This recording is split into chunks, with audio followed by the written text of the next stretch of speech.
Bismillahirrahmanirrahim. Assalamu alaikum my dear student. Welcome to lecture number 45 of grade 9 physics on date 15/5/2020. अच्छा student आप अपने साथ homework note करें. Learn coordinate system are used to represent vectors. क्या करें, learn करें कि कोऑर्डिनेट सिस्टम क्या है और इसमें हम एक वेक्टर को किस तरह रिप्रेजेंट करेंगे. अच्छा स्टूडेंट, अगर इससे पहले आपको लेक्चर नंबर 44 याद है तो लेक्चर नंबर 44 में हमने डिस्कशन किया था स्पीड टाइम ग्राफ. वो ग्राफ जो हमारे साथ इसके एक एक्सेस पे स्पीड हो और दूसरे साइड पे टाइम हो, तो ऐसे ग्राफ को हम स्पीड टाइम ग्राफ कहते हैं. मीन कि हमारे साथ इसमें वर्टिकल एक्सिस पे स्पीड होता है और हॉरिजॉन्टल एक्सिस पे टाइम होता है. इसी ही स्पीड टाइम ग्राफ को हम दो किस्म के पर्पसेस के लिए यूज़ करते हैं. एक, इससे तो हम मैग्नीट्यूड ऑफ एक्सेलरेशन फाइंड करते हैं. दूसरा जो है कि इस स्पीड टाइम ग्राफ के अंदर जो एरिया हमारे साथ आते हैं तो उससे हम इस ऑब्जेक्ट के कवर शुदा डिस्टेंस को मालूम कर सकते हैं. तो ये था पहले लेक्चर के मुतालिक. फिर इसके बाद हमने एक पे डिस्कशन भी किया था कि मैग्नीट्यूड ऑफ एक्सेलरेशन हमें किस तरह देगा कि हम स्लोप लेंगे और स्लोप में हम difference in vertical axis divide bye difference in horizontal axis लेंगे. चूँकि यहाँ पे हमारे साथ इस वर्टिकल एक्सिस में इसमें स्पीड है तो स्पीड डिवाइड बाय टाइम, तो हमें पता है कि speed divide by velocity divide by time से हमें एक्सेलरेशन मिलता है. तो इसी तरह हमारे साथ चूँकि स्पीड मैग्नीट्यूड ऑफ वेलोसिटी है तो इसी तरह स्पीड चेंज इन स्पीड से हमें मैग्नीट्यूड ऑफ एक्सेलरेशन मिलेगा. तो इसी तरह हम उसी ही स्पीड टाइम ग्राफ से मैग्नीट्यूड ऑफ एक्सेलरेशन फाइंड करेंगे. दूसरा, फिर हमने डिस्कशन किया था कि area under speed time graph represent the distance travelled. कि हमारे साथ जो area under speed time graph, ये जो एरिया आता है, फॉर एग्जाम्पल ये जो एरिया हमारे साथ ये इस स्पीड और टाइम के ग्राफ के अंदर आया है, तो हमें वो डिस्टेंस जो ट्रेवल है, जो ऑब्जेक्ट ने कवर किया है, वो देता है. तो उसमें हम क्या करते हैं कि हमारे साथ यहाँ पे रेक्टेंगल बनता है, सही है. तो पहले तो हम स्लोप लेते हैं. स्लोप के बाद हमारे साथ इससे जैसा कि आप ये del H equal to V del T एक इक्वेशन आया है. फिर इसमें बाद हम यहाँ पे क्या करते हैं कि इसमें एरिया लेते हैं कि एरिया ऑफ रेक्टेंगल जो है वो हमारे साथ लेंथ मल्टीप्लाइड बाय विड्थ के बराबर है. तो हम फिर इन दोनों को कंपैरिजन में लेते हैं del H equal to V del T. तो इस तरह ये भी हमारे साथ लेंथ और विड्थ के लिहाज से आता है. Area is equal to length multiplied by width. तो लेंथ की जगह हम ये वेलोसिटी डेल वी पुट करते हैं और विड्थ की जगह हम डेल टी पुट करते हैं. तो इस तरह इससे हमारे साथ फिर उसी ही के एरिया के अंदर जो जिस ऑब्जेक्ट ने डिस्टेंस कवर किया है वही डिस्टेंस हमें मालूम हो सकता है. फिर इसके बाद हमने और speeding of motorcycle and accident के बारे में डिस्कशन किया था. फिर इसके बाद उस पर एग्जाम्पल भी सॉल्व किया था फिगर 2.13 के लिहाज से. और इस पर हमने एक और केस को भी स्टडी किया था. जैसा कि रेक्टेंगल है हमारे साथ यहाँ पे, तो हम ये भी मालूम कर सकते हैं कि जब हमारे साथ जो स्लोप है और इसमें हमारे साथ इस स्लोप के अंदर जो एरिया आता है वो एरिया ऑफ रेक्टेंगल ट्राइंगल बनता है, तो उसी ही एरिया ऑफ ट्राइंगल से भी हम उसी ही ऑब्जेक्ट का जो कवर शुदा डिस्टेंस है वो मालूम कर सकते हैं. अच्छा, आज उसी ही के बेस पे हम सॉल्व करेंगे एग्जाम्पल 2.4 और असाइनमेंट 2.4. फिर इसके बाद हमने ये एक्टिविटी भी डिस्कस किया था कि यहाँ पे चूँकि हमारे साथ वेलोसिटी में चेंज नहीं आ रहा और टाइम तो कंटिन्यूसली हर एक चीज़ के लिए गुजर रहा है, तो इसलिए यहाँ पे ज़ीरो एक्सेलरेशन है. यहाँ जिस तरह टाइम गुजर रहा है इस तरह स्पीड में भी यूनिफॉर्म चेंज आ रहा है, तो मेरी यूनिफॉर्म एक्सेलरेशन है. और यहाँ हमारे साथ जो टाइम है उसमें स्पीड में वेरिएशन आता है टाइम के लिहाज से, तो इसलिए हमारे साथ वेरिएबल एक्सेलरेशन है. अच्छा, आज हम उसी ही स्पीड टाइम ग्राफ के अंदर जो एरिया आता है इस पे हम एग्जाम्पल 2.4 और असाइनमेंट 2.4 को सॉल्व करेंगे. Graphical analysis of car speed. हमारे साथ एक कार है, उसकी ग्राफिकल एनालिसिस ऑफ स्पीड हम करते हैं कि a car increases its speed from 0 to 25 metre पर सेकेंड इन 10 सेकेंड। कि हमारे साथ एक गाड़ी है, जब वो रेस्ट स्टार्ट लेता है तो 10 सेकंड जब गुजर जाता है तो उसी ही 10 सेकंड में उसका जो स्पीड है वो 25 मीटर पर सेकंड तक पहुंच जाता है। Then it moves with uniform speed for the next 30 second, और आगे 30 सेकंड के लिए उसी ही 25 मीटर पर सेकंड के साथ जाता है। And then driver apply brakes and the speed of the car decreases, और इसके बाद क्या करता है कि जो ड्राइवर है वो ब्रेक अप्लाई करता है और स्पीड ऑफ कार जो है वो आहिस्ता स्लो होना शुरू कर देता है, यूनिफॉर्मली टू 0, और रेस्ट हालत में आ जाता है इन द नेक्स्ट 5 सेकंड, आगे 5 सेकंड में। मीन के पहले 10 सेकंड में एक्सेलरेट हो रहा है फ्रॉम 0 टू 25 मीटर पर सेकंड इन 10 सेकंड में।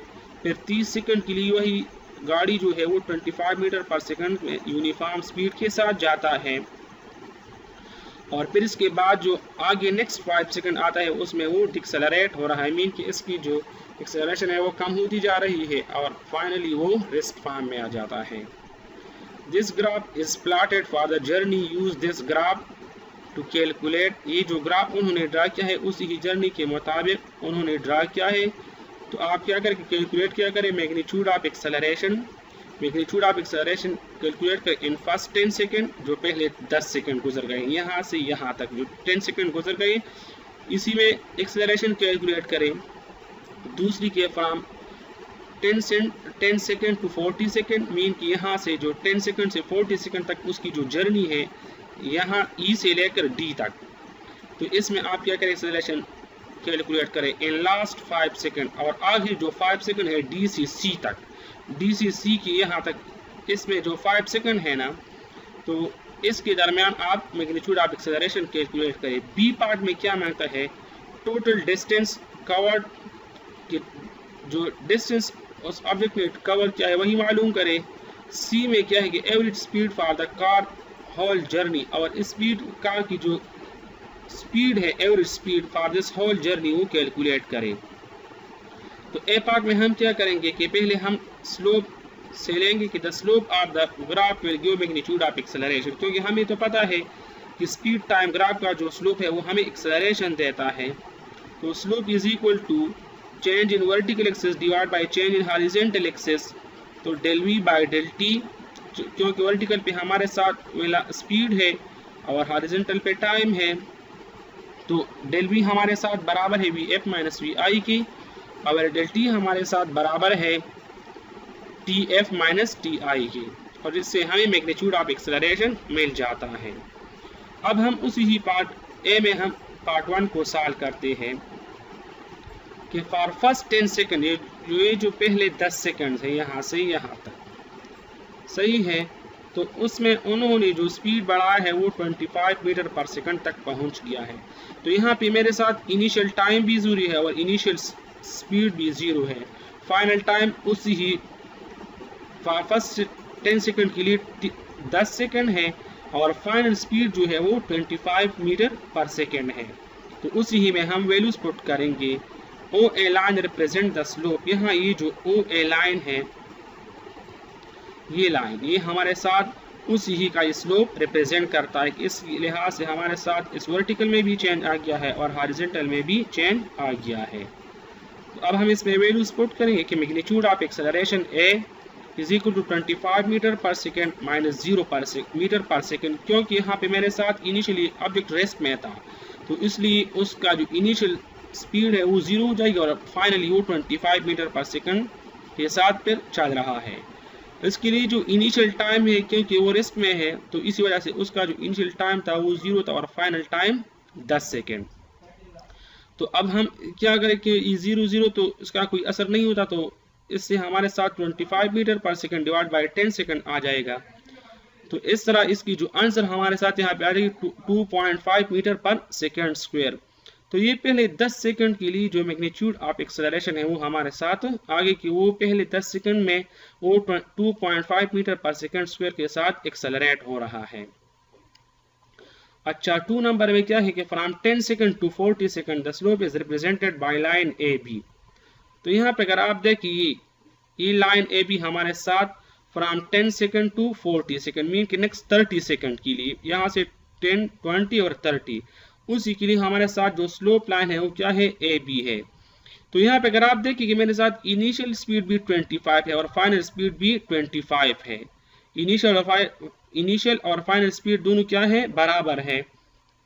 तो मीन कि यहाँ पे हमारे साथ जब यूनिफॉर्म स्पीड के साथ आ जाता है और टाइम के लिहाज से इसमें वेरिएशन नहीं आती, तो पहले तो इसमें यहाँ पे हमारे साथ एक्सेलरेशन नहीं होगी। तो उस पार्ट सेकंड के लिए हमारे साथ जो एक्सेलरेशन होगी, मैग्नीट्यूड ऑफ एक्सेलरेशन 25 मीटर पर सेकंड की, मीन की इनिशियल भी हमारे साथ 25 मीटर पर सेकंड है और फाइनल भी -25 मीटर पर सेकंड डिवाइड बाय 40 - 30 सेकंड। यहाँ पे आप लोग क्या करके 40 - 10 सेकंड करें, क्योंकि यहाँ पे अगर आप देखें तो इसकी जो लाइन ए बी है ना, यहाँ से ये लाइन ए बी हमारे साथ 10 सेकंड के बाद स्टार्ट हुआ है और ये 30 सेकंड के लिए फुल जर्नी है। तो इसमें आप क्या करें कि ये जो -30 सेकंड है ये आप लोग 10 सेकंड करें, तो इससे हमारे साथ 0 हो जाएगी 0 मीटर पर सेकंड डिवाइड बाय 30 सेकंड। तो इससे हमारे साथ 0 मीटर पर सेकंड स्क्वायर हो जाएगी। मीन कि इस दौरान ए बी लाइन के दौरान ये जो कार है वो एक्सेलरेट नहीं हो रहा है, वो यूनिफॉर्म स्पीड के साथ जा रहा है। अच्छा, इन द लास्ट 5 सेकंड क्या है, magnitude of acceleration A is equal to, क्योंकि इसमें हमारे साथ फाइनली वो रेस्ट में आ जाता है, तो फाइनल 0 मीटर पर सेकेंड, और जिस वक्त वो ब्रेक लगाता है तो उसका इनिशियल स्पीड 25 मीटर पर सेकेंड होता है और वो लास्ट 5 सेकेंड के लिए होता है, तो 45 सेकेंड माइनस 40 सेकेंड। सही है, 45 माइनस 40 सेकेंड हम यहाँ से पुट करते हैं। यहाँ पे देखिए आप कि ये जो टाइम है ना, ये 40 सेकेंड पे वो ब्रेक लगाता है और लास्ट 5 सेकेंड में वो गाड़ी रुक जाती है, तो इसलिए फिर ये जो टोटल टाइम है वो 45 पे पहुंच जाता है। तो 45 माइनस 40 सेकेंड्स, तो यहाँ पे 0 तो ख़त्म हो जाएगा और इससे मेरे साथ नीचे 5 आ जाएगी, तो -25 मीटर पर सेकंड डिवाइड बाय 5 सेकंड, इससे मेरे साथ -5 मीटर पर सेकंड स्क्वायर आ जाएगी। मीन कि ये जो कार है वो हमारे साथ 5 मीटर पर सेकंड के लिहाज से डिक्सेलरेट हो रहा है। 5 मीटर पर माइनस क्या रिप्रेजेंट करता है, डिक्सेलरेशन शो करता है। सो आंसर क्या है हमारे साथ कि in the first 10 second the car acceleration is 2.5 metre पर सेकेंड स्क्वायर के पहले 10 सेकेंड में हमारे साथ गाड़ी की जो एक्सेलरेशन वो 2.5 मीटर पर सेकेंड स्क्वायर है। From 10 second to 40 second it is 0 metre पर सेकेंड स्क्वायर, क्योंकि इस वक्त हमारे साथ ये कार यूनिफॉर्म स्पीड के साथ जाता है। while in the last 5 second it is -5 metre पर सेकेंड स्क्वायर, जबकि लास्ट जो 5 सेकेंड है उसमें वो -5 मीटर पर सेकेंड स्क्वायर के साथ जाता है। The negative gradient indicate that the car is slowing down, ये जो नेगेटिव साइन ये शो करता है कि हमारे साथ ये गाड़ी आहिस्ता आहिस्ता स्लो हो रही है। अच्छा, अब पार्ट बी में क्या है हमारे साथ कि no the total distance covered is equal to the area under the speed time graph, कि हमारे साथ जो टोटल डिस्टेंस है वो स्पीड टाइम ग्राफ के अंडर जो एरिया आता है उसके बराबर होता है। तो टोटल डिस्टेंस कवर्ड हमारे साथ हो जाएगी कि एरिया ऑफ ट्राइंगल ओ ए ई। यहाँ पे अगर आप देखें इसमें हमारे साथ दो ट्राइंगल, ये एक ये ओ ए ई ये एक ट्राइंगल है, ये ब्लू वाला, इसके दरमियान येलो वाला हमारे साथ रेक्टेंगल बनता है। फिर दूसरा ये ब्लू वाला भी हमारे साथ जो DCB है ये दूसरा ट्राइंगल है। तो दो ट्राइंगल है, एक OAE दूसरा DBC और इसके दरमियान जो रेक्टेंगल बनता है ABDE, इसमें हमारे साथ रेक्टेंगल। तो दो ट्राइंगल OAE और दूसरा DBC और एक रेक्टेंगल AEDB, इसमें हमारे साथ दो ट्राइंगल और एक रेक्टेंगल बनते हैं। तो मीन कि इस स्पीड टाइम ग्राफ के अंदर हमारे साथ जो टोटल एरिया आता है वो इन तीनों एरिया की सम के बराबर है। सो ये total distance covered is equal to area of triangle OAE plus area of rectangle ABDE plus area of triangle CDB। तो अब हम उसकी जगह उसकी वैल्यूज पुट करेंगे। तो चूंकि ट्राइंगल का एरिया हमारे साथ बराबर होता है half of length multiplied by weight, तो हाफ 25 मीटर पर second plus 10 second plus area of triangle हमारे साथ लेंथ मल्टीप्लाइड बाय वेट के बराबर होते हैं, तो 25 मीटर पर second multiplied by 30 second plus half. फिर हम उसी की तरफ जाएंगे ट्राइंगल CDB की तरफ, हाफ 25 मीटर पर second plus multiplied by 5 second. तो यहाँ हम इस वैल्यू सारी जो है ये हम यहाँ से पुट करते हैं कि इसमें हमारे साथ क्योंकि ये लेंथ है हमारे साथ ये 25 है, वेट 10 सेकेंड है, सही है। तो पहले के लिए हमारे साथ ये 25 मल्टीप्लाइड बाय 10, फिर इस रेक्टेंगल के लिए हमारे साथ ये जो है 25 मल्टीप्लाइड बाय 30 सेकेंड, और इस तरह ये हमारे साथ यहाँ पे जो है फिर 25 मल्टीप्लाइड बाय 5, तो उसी की जगह हमने ये वैल्यूज पुट किए हैं यहाँ पे।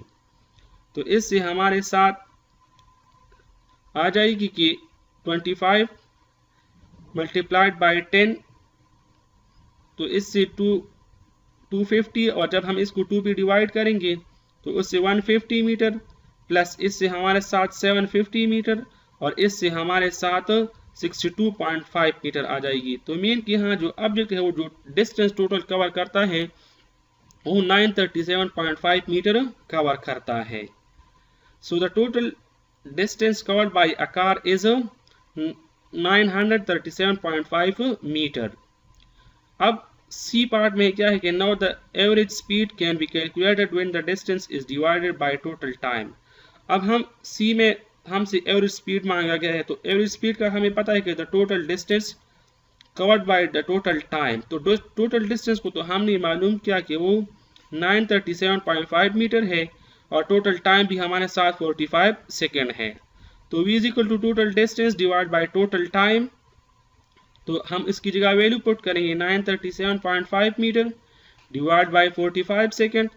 अब हमारे साथ इसकी जो वैल्यू आ जाएगी average speed is equal to 20.8 metre पर सेकेंड। तो the average speed of a car जो है वो 20.8 मीटर पर सेकेंड है। अच्छा, असाइनमेंट 2.4 की तरफ जरा देखें कि a cyclist increases his speed from 0 to 8 meter per second in 10 seconds. Then he moves with uniform speed for the next 20 seconds and then its speed decreases from uniformly to 0 in the next 20 seconds. The graph is plotted for the journey. Use this graph to calculate the total distance. अच्छा, तो यहाँ पे देखिए कि इसमें जो हमारे साथ पार्ट फर्स्ट है कि इसमें ये जो कार है वो 0 से 25 मीटर पर सेकेंड तक जो है, सॉरी यहाँ पे ये 0 से जो 8 मीटर पर सेकेंड तक 10 सेकेंड में है वो एक्सेलरेट हो रहा है, वो फिर नेक्स्ट 20 सेकेंड के लिए यूनिफॉर्म स्पीड के साथ जाता है और फिर इसके बाद क्या करता है कि वो नेक्स्ट 20 सेकंड जो है इसमें वो वापस डिक्सेलरेट हो रहा है और उसका जो फाइनल स्पीड है वो 0 पर पहुंच जाता है, मीन कि गाड़ी रेस्ट फॉर्म में आती है। तो क्या करें कि the graph is plotted for the journey, उसके लिए ग्राफ प्लॉट किया गया है। तो आप क्या करें कि द टोटल डिस्टेंस कवर जो है वो आप मालूम करें। तो ये उसी ही की ग्राफ के मुताबिक हम उस पे सोल्यूशन करेंगे, सही है। तो इसमें डेटा हमारे साथ गिवन क्या है कि इनिशियली पार्ट ए जो है वो रेस्ट में था तो 0 मीटर पर सेकेंड, फिर फाइनल जो है वो 8 मीटर पर सेकेंड और उसके लिए उन्होंने जो टाइम लिया था वो 10 सेकेंड था। अच्छा, फिर इसके बाद पार्ट बी के लिए जो भी इनिशियल जो है वो 8 मीटर पर सेकेंड और वी फाइनल जो है वो भी 8 मीटर पर सेकंड है। उसके लिए उन्होंने जो टाइम लिया था मीन कि वो 20 सेकंड के लिए उसी ही स्पीड के साथ जा रहा था, तो वो 20 सेकंड है। फिर इसके बाद पार्ट सी के लिए है कि जब वो डिक्सेलरेट हो रहा है मीन कि वो वापस रेस्ट फॉर्म में आता है, तो उस वक्त इनिशियल स्पीड 8 मीटर पर सेकंड होता है और वी फाइनल वो रेस्ट फॉर्म में आता है तो वो 0 हो जाता है और उसके लिए वो भी 20 सेकंड लेता है। लेकिन उसके हमने यहाँ पे क्या मालूम करना है कि रिक्वायर्ड हमसे क्या है, टोटल डिस्टेंस कवर्ड इस तो हम क्या करेंगे, फार्मूला प्लस सोल्यूशन की तरफ चले जाएंगे। So the total distance covered is equal to the area under speed time graph. हमारे साथ जो टोटल डिस्टेंस कवर्ड होता है वो स्पीड टाइम ग्राफ के बराबर होता है। So total distance is equal to area of figure OABC। यहाँ पे हमारे साथ जो फिगर है, यहाँ पे देखिए ये वाला, ये फिगर जो OABC है उसी ही के साथ हमारे साथ जो अंडर एरिया है, मीन की स्पीड और टाइम के ग्राफ के साथ अंडर जो एरिया आया है उसी के दरमियान वो जो टोटल डिस्टेंस है उससे हम मालूम करेंगे। So as OABC is a trapezium, ये OABC एक डायग्राम है, वो हमारे साथ एक ट्रापीजियम है। So use formula for area of trapezium. हमारे साथ हम क्या है कि हम उसके लिए फार्मूला यूज करेंगे जिससे हम एरिया ऑफ ट्रेपीजियम को मालूम करेंगे। सो एरिया ऑफ ट्रेपीजियम हमारे साथ बराबर होता है sum of parallel sides divide by 2 multiplied by height. ये ट्रेपीजियम के लिए हमारे साथ जो एरिया का फार्मूला है कि सम ऑफ पैरेलल साइड, उसके पैरेलल साइड को सम करें, उस पर 2 पे डिवाइड करें और इसके साथ इसका जो हाइट है वो मल्टीप्लाई करेंगे। तो यहाँ पे अगर आप देखिए तो इस यहाँ पे ये हमारे साथ इसमें 2 पैरेलल साइड, ये एक पैरेलल साइड ये है और दूसरा पैरेलल साइड ये है। तो इन दोनों पैरेलल साइड को हम सम करेंगे और फिर इसके बाद इसकी जो हाइट है ना, ये हाइट हम उसके साथ मल्टीप्लाई करेंगे और फिर 2 पे डिवाइड करेंगे। सही है कि पैरेलल साइड कौन कौन से है, AB और OC जो है वो हमारे साथ एक दूसरे को पैरेलल है, तो उन्हीं दो साइड को हम सम करेंगे और फिर इसके बाद हम क्या है, इसके साथ इसका जो हाइट है वो हम मल्टीप्लाई करेंगे। तो OC जो है वो हमारे साथ 50 है और AB हमारे साथ क्या है कि 20 है, यहाँ से 10 से लेकर 20 30। तो AB का जो टोटल लेंथ है वो हमारे साथ 20 के बराबर है और OC 50 है और इसका जो हाइट है वो हमारे साथ 8 है। मीन कि उन्होंने जो स्पीड के साथ दिया है वो 8 मीटर पर सेकेंड है। तो उसी की जगह हम इसमें ये वैल्यू अब पुट करेंगे। तो हमारे साथ अब पुटिंग वैल्यूज, तो 50 प्लस 20 दोनों पैरेलल साइड को हमने सम किया, mean lower parallel side, lower side और अपर साइड। लोअर साइड का जो है 50 है और अपर साइड 20 है, डिवाइड बाय 2 फार्मूले वाला है, प्लस 10 जो है वो हमारे साथ उसका हाइट है। जब हम इसको मल्टीप्लाई करेंगे तो हमारे साथ आ जाएगी कि 50 प्लस 20 से 70 आ जाएगी और यहाँ पे 70 डिवाइड बाई 2 और 8 अपनी जगह पर। जब 70 को हम 2 पे डिवाइड करेंगे तो इससे हमारे साथ 35 आ जाएगी और 8 मल्टीप्लाइड बाई 8 अपनी जगह पर। तो जब हम इसको मल्टीप्लाई करें तो इस जो डिस्टेंस है वो हमारे साथ 280 मीटर आ जाएगी। तो ये वही डिस्टेंस है जो इस कार ने इस area under the speed time graph cover किया है।